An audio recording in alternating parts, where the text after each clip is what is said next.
dyma ni, yn ôl efo Wil a'i Wenyn yng Nghomins Coch. Mae hwn yn gwch arbennig, ond mae'n ddwy ran. Mae gen i frenhines yn y gwylod, a wy'n gobeithio bod gen i frenhines yn y rhan ucha. Peth cyntaf i wneud, ar ôl tynnu'r clawr i ffwrdd, dipyn bach o fwg iddyn nhw. Beth sy'n digwydd wedyn, maen nhw'n meddwl bod eu cartre nhw ar dan.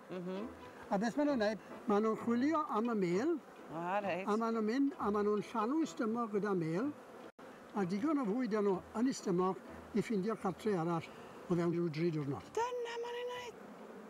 Pan fyddwn ni'n mynd, be na nhw, stwffo fo nôl fewn? Oedd y mêl nôl fewn, ie. Mae hon yn ddiddorol, mae ras i ffram o wyau mewn iddi, oherwydd do'n i ddim yn siŵr a o'na frenhines yma. Os nag o'na frenhines yna, dyn nhw wedi mynd ati wedyn i wneud frenhines o'r wyau ni. Ond mae'n amlwg, dyn nhw ddim wedi wneud dim byd. Os o'n i'n cael frenhines yna, felly mae'n amlwg i fi fod na frenhines yna'n rhywle. Meddyle hon fod wedi priodi cael ei ffrwythloni ers rhyw bythefnos yn ôl. Ond mae'r tywydd wedi bod yn erbyn, dy we? Yndi. Welwch chi rhywbeth yn y celloedd yna? Wel, ai ddim byd. Ddim byd o gwbl. Sicr chi well na fi. Yna rhywbeth yn y gwylod yna, na se? Oes, mae'n beth gwyn yma. Wy. A hi'n amlwg bod hi'n dechrau dadwy. Be sy'n na am gadw gwenyn sydd wedi'i chi wneud o am hanner 100 mlynedd? Pwy bob amser wedi hoffi trafod gwenyn. Deall nhw. Gweithio gyda nhw oedd beth bwysig. Wrth weithio da gwenyn, beth i chi'n neud rhan amla i twyllo nhw, ynte? Ie. Beth o'n i wedi wneud fan hyn, nawr a rhoi mwg iddyn nhw, twyllo nhw bod eu cartre nhw ar dan. Ond pryd o byth a gweithio ni herbyn nhw, achos os ych chi'n mynd i weithio ni herbyn nhw, chi sy'n mynd i golli bob tro. Nes i ddarllen yn y llyfr chi bod dant y llew yn wych ar gyfer mêl. I fi, ac yn sicr i'r gwenyn, dyna y blodyn gorau o'r holl bode'r Gwanwyn. Dyn nhw ddim yn cynhyddu o ddifri mewn rhif nes gan o ddant y llew.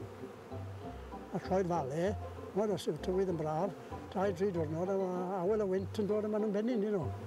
Mae ddant y llew yn para.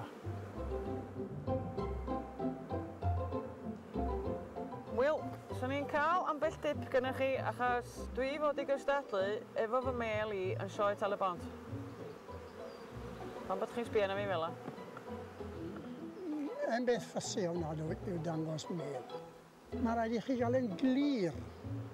A y ffordd i gael yn hollol glir yw straenio fe, straenio fe, straenio fe, straenio fe. Nifer o weithiau. Ond beth i chi wedi wneud wrth gael yn hollol glir, i chi wedi tynnu'r paill mas o'n nhw i gyd. Lle mae darioni di mynd? Yn y paill mae'r ffwtyn, de. Siwgr o rest, dim ond siwgr sy'ch ar ôl.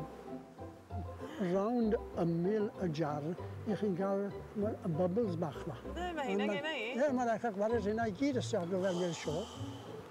Dwi'n meddwl na i cacen y lle. Dylen ni'n codi ofn yma.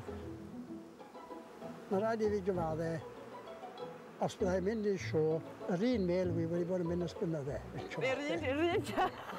Dych chi'n meddwl na dwi llnau i waith felly? Achos os da fi ddim diddordeb yn dangos mêl yn sio, a wedyn mae bobl yn gweud, dawch i gystadlu, a mwyn i cael gystadlu.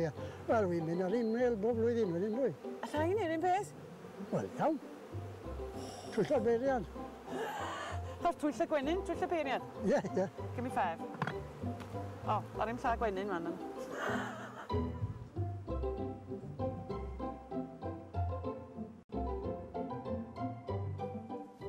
Wel, nes i fwynhau hynna, de, a dwi wedi dysgu gymaint.